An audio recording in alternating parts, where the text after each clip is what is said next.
Nous sommes le lundi 17 juin 2013. Bonjour, bonsoir à tous. Un plaisir de vous retrouver pour cette nouvelle édition d'Information Pulsation, l'essentiel de l'actualité de la journée. L'actualité, justement, le virus de la grippe AH1N1 aurait fait un mort dimanche à Belance. Il s'agit de Clifford Fleurimont, 20 ans, selon les autorités locales. L'information n'est cependant pas confirmée par le ministère de la Santé publique.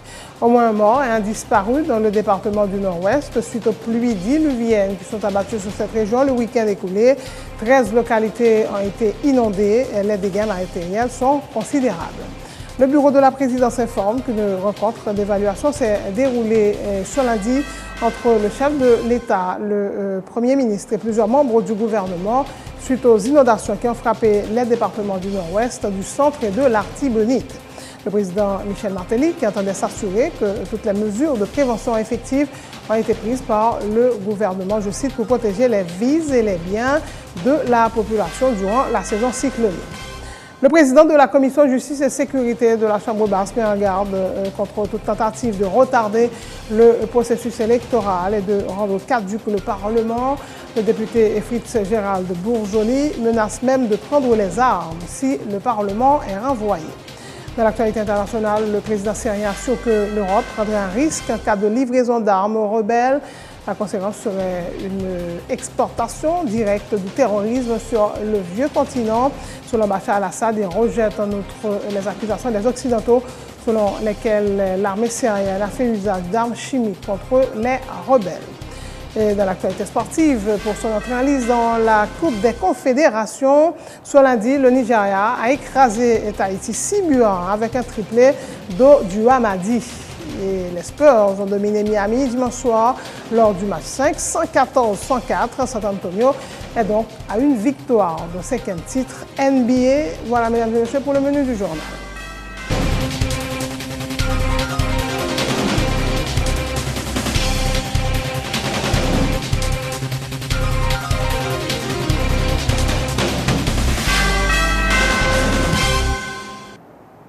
Chef, bonjour, bonsoir. Couverture de ce journal, le virus de la grippe AH1N1 aurait fait un mort dimanche à Belance. Clifford Fleurimont, un jeune homme de 20 ans, selon les autorités locales. La victime est décédée à l'hôpital du Sacré-Cœur de Thiot. L'information n'a pas été confirmée cependant par le ministère de la Santé publique. La ministre Florence Duperval-Guillaume qui avait indiqué vendredi dernier avoir recensé 5 personnes ayant la grippe aviaire à Ansapitre. Et dimanche, le président dominicain Danilo Medina s'est entretenu avec 3 députés haïtiens autour de l'interdiction en Haïti de l'importation et de la vente des produits carnés en provenance de la République dominicaine. Le ministre de l'Agriculture, Thomas Jacques, s'est rendu ce lundi en République dominicaine justement pour discuter de la question.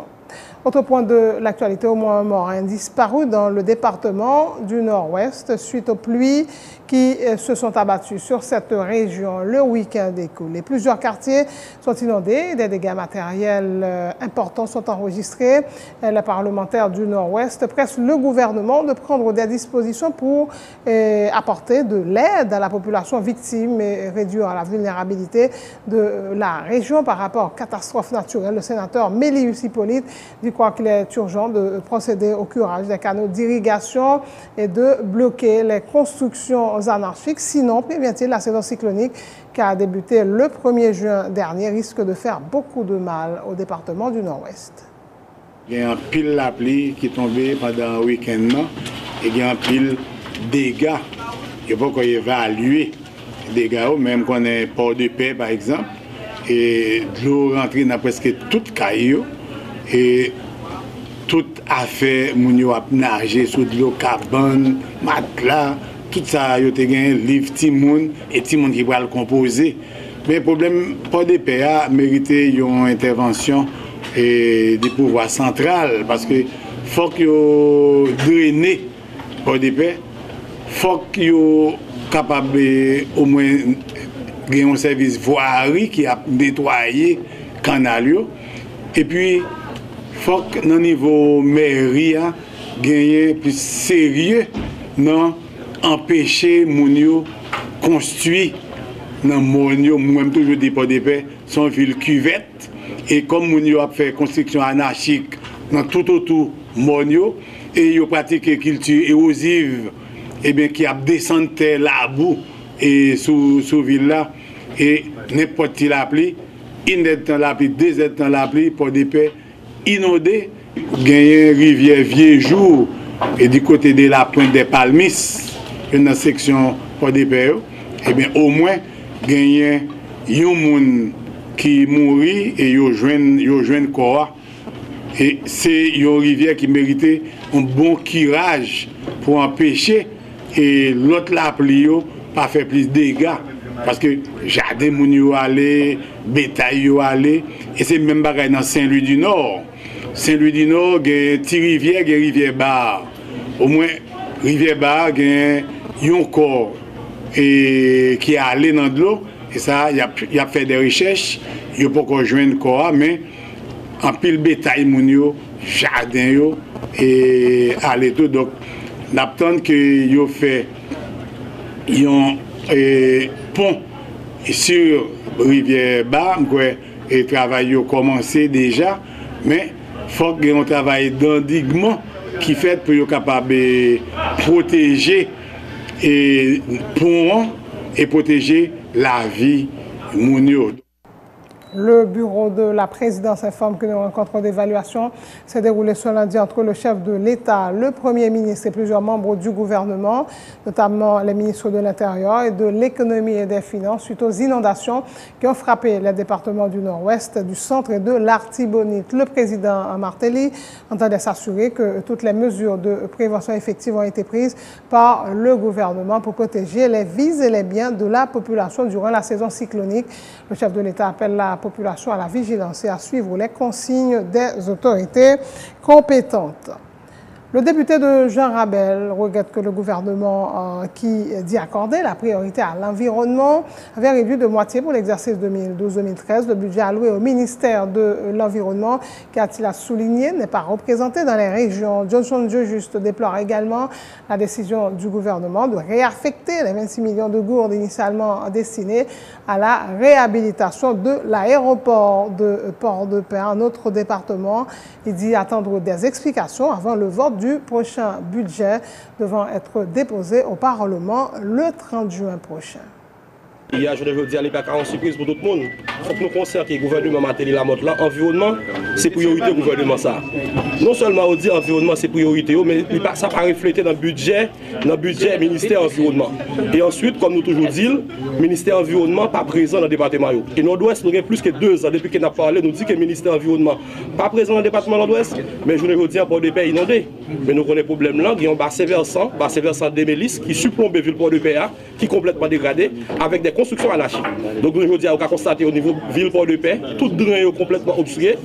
Le travail technique qui a de fait dans le cas, c'est réhabiliter bassin versant ou du moins aménager bassin versant des Mélistan et ensuite stopper construction anarchique qui a fait au niveau bassin versant des Mélisses, son bassin versant qui surplombe ville Port-de-Paix et ensuite repenser le système réseau de drainage là au niveau ville Port-de-Paix. Et comment ça a l'argent pour bouger ça déjà? Pas quoi que l'argent nous dit que pendant que le gouvernement lui-même est en contradiction avec le budget, que le budget n'a pas reflété programme politique gouvernement, pendant qu'on dit environnement c'est priorité, et budget ministère environnement pour l'année fiscale 2012-2013 a diminué de plus de 50%. Si votre budget, il y a un fonds qui est alloué à budget, et comme ça, ou réaffecté à l'autre zone ou bien l'autre département, et bien ça c'est un flagrant qui est lié, c'est un détournement du fonds public. Parce que le cas de 3 millions de dollars que nous-mêmes nous devons voter dans le budget pour le département Nord-Ouest pour la réhabilitation de l'aéroport du Nord-Ouest, comme ça, il est réaffecté côté à l'affecté à l'autre département et je regrette ça pour le gouvernement parce que nous-mêmes parlementaires Nord-Ouest, nous ne sommes pas vraiment motivés pour nous voter le budget 2013-2014 qui doit déposer le 30 juin au plus tard au niveau du Parlement. C'est extrêmement important. Il faut que le gouvernement ait une explication sur le détournement font ça. Parce que nous dit que suivant le principe spécialité budget, il y a un principe qui est basé pour élaborer le budget et ça maîtriser le bien en tant qu'économiste, automatiquement c'est le principe ça que le gouvernement a violé. Et ça, il n'y a pas l'autre, non, c'est détournement qu'il y a, détournement fonds public. Le président de la commission justice et sécurité à la Chambre des députés met en garde le gouvernement contre toute tentative de retarder le processus électoral et de rendre caduc le Parlement. Il menaçait même de prendre les armes si le Parlement est renvoyé. Les conseillers électoraux traînent un peu trop les pieds pour ce qui concerne le processus de l'élaboration du calendrier électoral de la vie de Emmanuel Fritz Gérald de Bourjoli. Il dénonce également l'ambassadeur des États-Unis en Haïti qui aurait suggéré d'organiser les élections en 2014. On va regarder pour moi que vont laisser aller de la part du gouvernement et même d'Acadie du CEP lui-même qui gagne pour organiser les élections. Moi, c'est monsieur là, qui a fait de Doméa, fait temps passé, ils comprennent qu'on peut toucher des millions. C'est comme qui intéresse, c'est pas organiser les élections pour renouveler le tiers du Sénat et c'est pas organiser les élections pour mettre pas quelques magistrat intérimaire, mettre là pour changer et que pour renouveler Kazek, magistrat, Azek. Et que c'est pas ça qui intéresse, c'est des millions qui intéressent. Et nous-mêmes, nous connaissons que la Constitution en bas comme tous les 3 mois pour organiser les élections. Et moi, je dis que les Madame Pamela et White, ils disent comme ça que comme ambassadrice des États-Unis d'Amérique, ils disent comme ça que le pays n'a pas l'argent pour le bail, l'élection n'a pas fait année ça, je pense que les banquiers des gars, non seulement à députés, sénateurs, à président, à gouvernement, à tout le monde qui a une dignité dans le pays, et que je pense que les leaders politiques qui vont monter au conseil quand ils ont de répondre pour dire que ça le dit, il passe. Pas que les gens qui répondent, ils disent l'élection faite en 2014. Alors que nous avons le tiers du Sénat pour nous renouveler, et madame nous connaît son ambassadrice, que n'est pas qu'à fou pour être le fond comme ça, et que n'a fait payer. Pour me conclure, je dis que le gouvernement, ni CEP a une épée de Damoclès qui sous tête chaud, à la fin de l'année, il n'y a pas de moyens, il n'y a pas qu'à organiser les élections, que le gouvernement doit partir et CEP ça doit le faire outre tout. Comme de ouais que dans le 14 mai, de ouais un chanteur qui dit et que le président Matéli a vu, et vous avez dit ça. Oui, bon, Jabba, moi, je n'ai pas vu, pas que le président a vu. Je dis, monsieur, il faut organiser les élections. Si on ne pas organiser les élections, le président va aller, le sénateur va aller, on organiser les élections générales. Parce que la Constitution est claire, je prête serment pour me respecter, faire respecter la Constitution, automatiquement, on est dans la tête. Que pour envoyer le Parlement, on est qui fou et automatiquement fait le tout, ouvre la Constitution, fait mise en accusation pour remettre. Parce que la Constitution dit que ou pas de droit renvoyer le Parlement, pas ni pour génie, ni augmenter madame. Si c'est un toi pouvoir mieux, ou pas qu'à renvoyer, sous renvoyer, c'est les âmes pour me faire guérir à contre, oui. Est-ce qu'on peut violer, non, pour violer, non, attendez, pour prendre les âmes contre. Et pas même pour pouvoir exécutif seulement, non. Quel que soit mon état, parce que je me prête serment pour me respecter, faire respecter la Constitution, parce qu'il dit que ou pas de droit ni pour projet, ni écouter mandat, ni député, ni sénateur, il dit que ou pas qu'à renvoyer. Soit il prend décision, même pas qu'à dire président tout, mais le Parlement qui a décidé nous dit président allez, non, nous pas de droit ça, nous pas de droit ça. C'est les élections pour organiser, pour renouveler le tiers du Sénat. Et même magistrat, pas quel magistrat, intérimaire au métier, il pas de droit mettre parce que pas de monde dans le pays à faire. Le vice-président du Sénat presse le gouvernement d'organiser au plus vite les élections pour le renouvellement du tiers du Sénat. Si le Parlement devait partir en janvier 2014, devrait alors convoquer des élections générales, indique Andris Richer. Je suis sénateur, ça fait 2 fois que je suis sénateur. Imaginez-vous aujourd'hui, moi j'ai des réserves nationales. J'ai des réserves nationales puisque je ne suis pas un n'importe qui paraît là comme une sorte de marconnet. Un coup de éclair.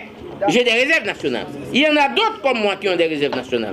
Et à partir du moment que c'est vrai que la Constitution est violée à plusieurs reprises, mais cependant, il y a des cas maintenant.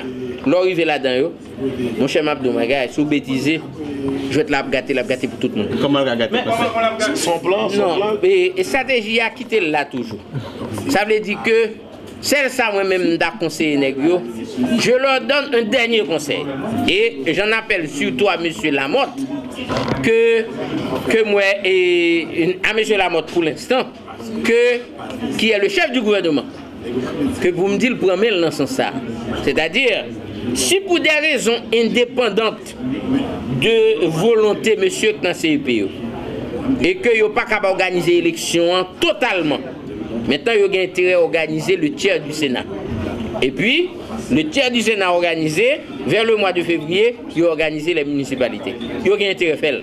Parce qu'autrement, tendance moi qu'a dégagé là sont tendances dangereuses pour la nation et sont tendances tout cap dangereux pour une série de nègres qui ont un petit brin de démocratie la caillou. Conseil de monde dans le pays cap diriger le pays là je dis c'est des monde comme si m'da dit que c'est pantan ouais côté yo côté et on pas aucun respect pour la population sinon que mentir à la population. Il faut que la montre s'engage face à la nation, c'est-à-dire les priorités aujourd'hui de l'heure, c'est l'organisation des élections pour le renouvellement du tiers du Sénat. C'est pour M. engager dans la bataille. Le parquet de Port-au-Prince annonce l'arrestation de 3 individus le week-end écoulé. Ils sont accusés de vol, détention illégale d'armes, enlèvement et séquestration. L'un d'entre eux a été appréhendé en possession de 2 pistolets de calibre 9 mm, a indiqué le commissaire du gouvernement de Port-au-Prince ce lundi lors d'une conférence de presse. Durant le week-end, qui s'en fait, etc. Donc, nous avons fait plusieurs opérations. Et pendant le week-end, d'abord, au niveau de l'aéroport, et gagnant un individu répondant au nom de Gersoni, au Clen, monsieur fait 27 juin 1985. Monsieur, nous avons monsieur avec pesam non mais cap tiré dans tous les sens pour intimider les gens, mais c'est pour le faire hold-up son commerçant qui fait une transaction à la banque. Sous zone tout près à 3 mai aéroport. Et nous développons un partenariat depuis quelques temps. Nous avons un gardien dans tout le périmètre la net. L'on comprend nous qu'à faire ou une fait kidnapping ou bien tout actes et contraire à la loi. Nous avons maintenant pas de casse à vous. Et comme de fait, nous prenons monsieur. Il y a une base de cajou au niveau de Marotier 75, Carrefour. Il y a John Guinée, alias Tipinguet, avec Miken Denes alias Kakadjab. Monsieur ça va nous prendre pendant le week-end dans tout parce que bazar ça a occupé ses fold-up, rançonner moun.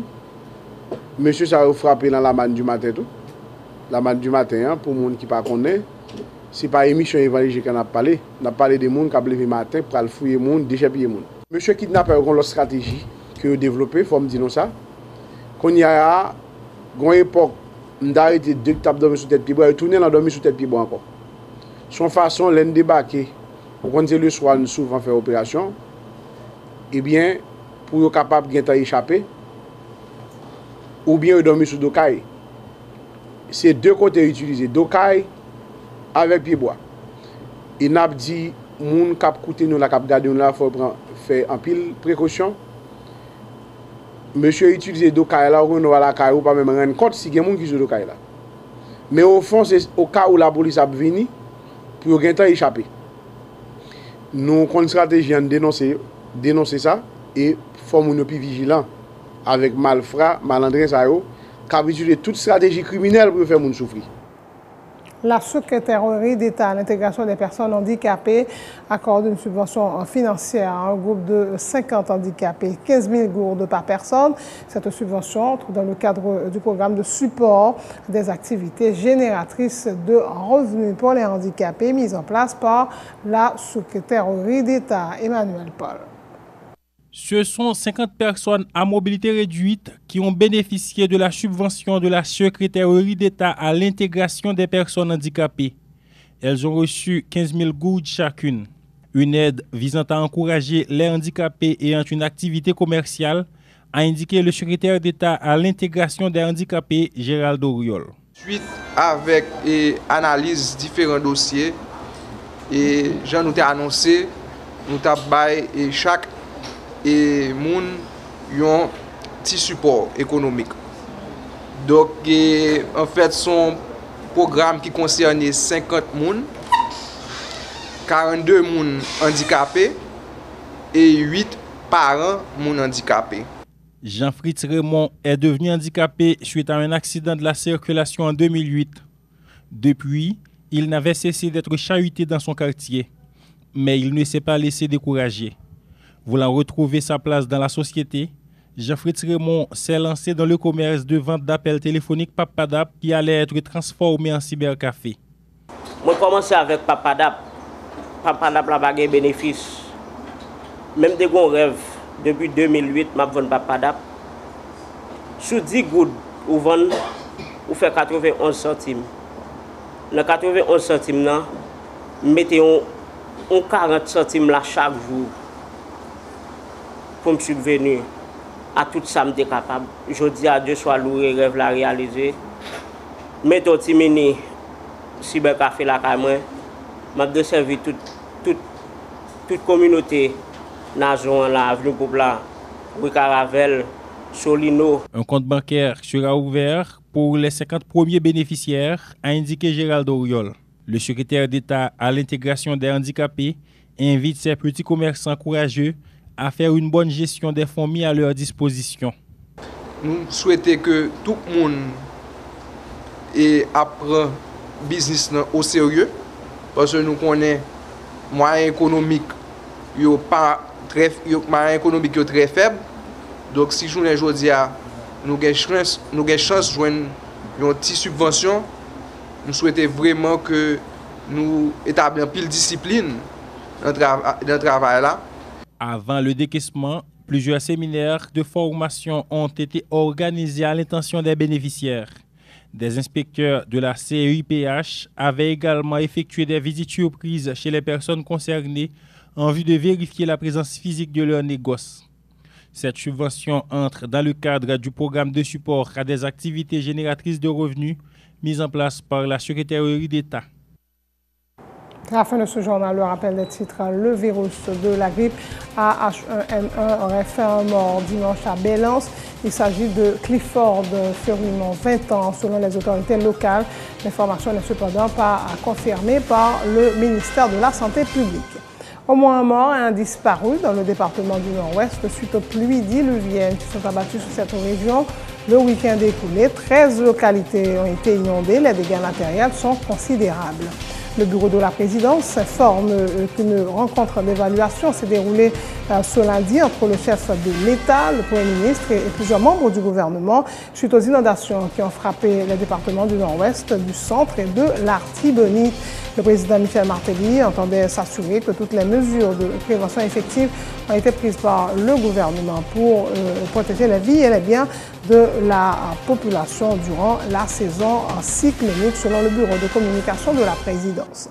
Le président de la commission de justice et sécurité de la Chambre basse met en garde le gouvernement contre toute tentative de retarder le processus électoral et de rendre caduc le Parlement. Le député Fritz Gérald Bourjoli menace même de prendre les armes si le Parlement est renvoyé. Dans l'actualité internationale, le président syrien assure que l'Europe prendrait un risque en cas de livraison d'armes aux rebelles.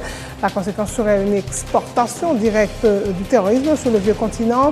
Selon Bachar al-Assad, il rejette en outre les accusations des Occidentaux selon lesquelles l'armée syrienne a fait usage d'armes chimiques contre les rebelles. L'actualité sportive pour son entrée en liste dans la Coupe des Confédérations. Le Nigeria a écrasé ce lundi Tahiti 6-1 avec un triplé de Douamadi. Les Spurs ont dominé Miami dimanche soir lors du match 5, 114-104. San Antonio est donc à une victoire, notre 5e titre NBA. Merci de votre attention. Bonne suite de programmes sur Télé Pluriel.